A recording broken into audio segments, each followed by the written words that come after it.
This is independent geopolitical analysis and personal opinion only.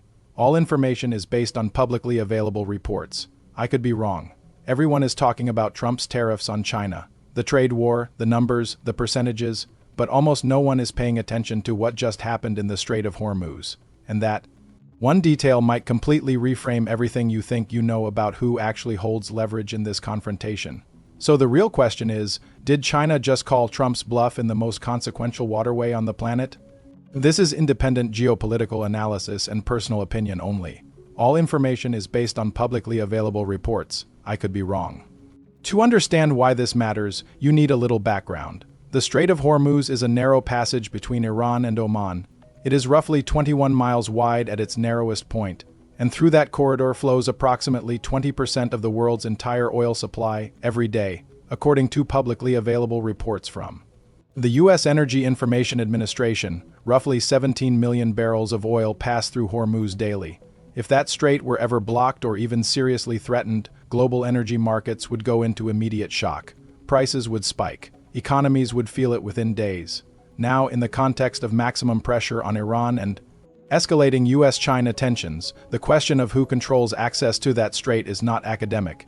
It is one of the most strategically loaded questions in the world right now, and China, it appears, just made a very deliberate move to answer it. Here is what I think is really happening. According to publicly available reports from multiple international shipping and defense monitoring outlets, Chinese naval vessels have been conducting operations and maintaining a visible presence in and around the Persian Gulf region with a frequency and assertiveness that represents a notable shift from previous years. At the same time, Iran and China have been deepening their strategic partnership, rooted in a 25-year cooperation agreement signed in 2021. That agreement covers trade, infrastructure, and critically, military cooperation. Now layer on top of that the timing. This is happening precisely when the Trump administration has been escalating pressure on Iran, threatening sanctions on any country purchasing Iranian oil, and simultaneously engaged in a full-scale tariff confrontation with Beijing. China has been purchasing Iranian oil throughout this period, according to publicly available reports from tanker tracking firms like Vortexa and Claypoler. They have been doing so at steep discounts, and they have shown no indication of stopping. So when you combine Chinese naval presence in the Gulf, a deepening Iran-China military and economic partnership, and China's continued defiance of U.S. oil sanctions, what you get is not just a trade dispute.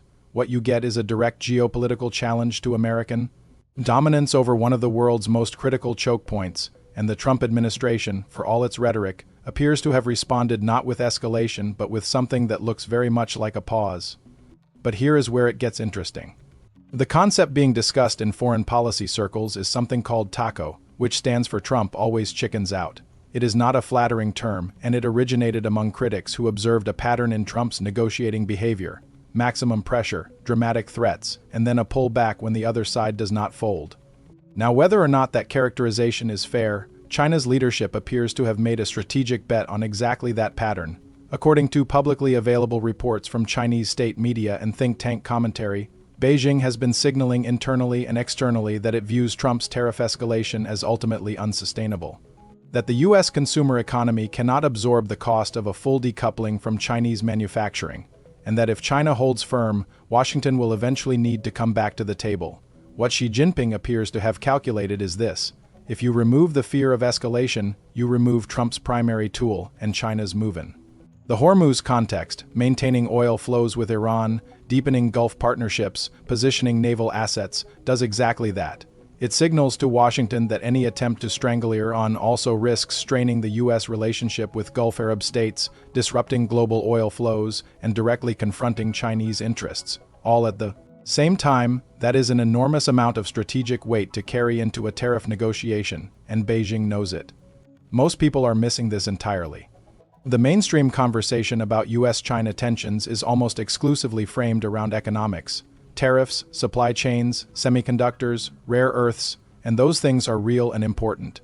But the Hormuz dimension introduces a military and energy security variable that fundamentally changes the calculus. Here is why the United States has historically maintained what you might call escalation dominance in the Persian Gulf. American carrier groups, bases in Bahrain, Qatar, and the UAE, and deep relationships with Gulf Arab monarchies have given Washington the ability to credibly threaten to shut down Iranian oil exports at will. that threat has been a cornerstone of American leverage over Iran for decades. But if China is now positioned, through its naval presence and its alliance with Iran, to complicate or even partially offset that threat, then the United States loses a piece of that dominance. Not all of it, but enough to matter. And here is the part that almost no analyst is saying loudly. Enough. The Gulf Arab states are watching this extremely carefully. Saudi Arabia, the way, Qatar, these are countries that have spent the last several years very deliberately hedging their bets between Washington and Beijing. Saudi Arabia joined the Shanghai Cooperation Organization as a dialogue partner. The way has been deepening. Economic ties with China. Qatar has massive LNG contracts running through Chinese buyers. These are not accidents. These are sovereign nations looking at the trajectory of American reliability and quietly building insurance policies. If China can credibly project enough power into the Gulf to protect its own interests, and if the Trump administration responds to that by backing away from its most aggressive postures, those Gulf states will draw a very clear conclusion, and that conclusion will not favor American influence. So what looks like a trade war on the surface is actually a contest for the architecture of the post-American Gulf order, and round one, at least, appears to have gone to Beijing. Now let us talk about what happens next. This is where I want to be careful, because predictions in geopolitics require humility. But based on the structural dynamics at play, here is my reasoned assessment. Trump's team is not going to publicly acknowledge any retreat. That is not how this administration operates. What you will see instead is a gradual repositioning dressed up as strategic patience or negotiating leverage. You may see back-channel communications resume between U.S. and Chinese trade officials, described publicly as routine diplomatic contact. You may see a softening of the timeline for tariff implementation, framed as giving American businesses time to adjust, and you may see a de-escalation of rhetoric around Iran that is not explained but simply happens. The tell will be in the details. Watch for whether secondary sanctions on Chinese companies buying Iranian oil are actually enforced or whether they quietly fade from the news cycle. Watch for whether the U.S. Navy's posture in the Gulf changes in any observable way. And watch for whether any of the Gulf Arab states make a significant diplomatic or economic gesture toward China in the next 60 days.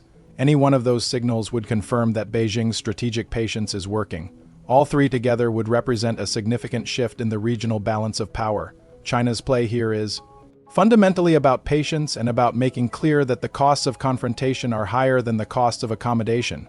They do not need to fire a shot. They do not need to make a dramatic announcement. They just need to hold their position and let the internal contradictions of American policy do the work. And right now, those contradictions are significant. The U.S. is simultaneously trying to contain China, pressure Iran, maintain Gulf Arab partnerships, stabilize global oil markets, and manage a domestic economy that is acutely sensitive to inflation. Those objectives are not all compatible with each other at maximum pressure settings. China's leadership understands this, and they are betting that Washington will figure it out too, eventually. If this analysis is correct, here are 2 or 3 things to watch very carefully over the next 60 days. First, watch the enforcement record on Iranian oil sanctions. Specifically, watch whether the U.S. Treasury Department designates any Chinese entities for purchasing Iranian crude. If those designations happen, it signals Washington is willing to escalate the direct confrontation with Beijing over Gulf energy. If they do not happen, it confirms that the administration has quietly decided the cost of enforcing those sanctions against a nuclear-armed trading partner is too high. Second, watch the diplomatic calendar between Washington and Beijing. Any announcement of high-level meetings, whether at the trade representative level or above, will signal that the back channel is open and that both sides are looking for a face-saving off-ramp. These meetings rarely get announced unless there is already a framework being discussed privately. Third, watch the Gulf Arab states. Specifically, watch whether Saudi Arabia or the UAE make any significant investment or infrastructure announcement tied to China in the next 2 months. These countries speak in the language of economic commitments. A major new bilateral deal with Beijing during a period of U.S.-China tension would be a very deliberate geopolitical signal, one that Riyadh and Abu Dhabi would know exactly how to read, and so would Washington. The broader pattern here is one that historians will likely spend considerable time analyzing.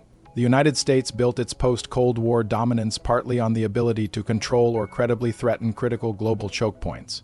Hormuz was always near the top of that list. China's emergence as a Pacific and now increasingly a Gulf power represents the first serious structural challenge to that dominance in a generation, not because China can match American military power globally.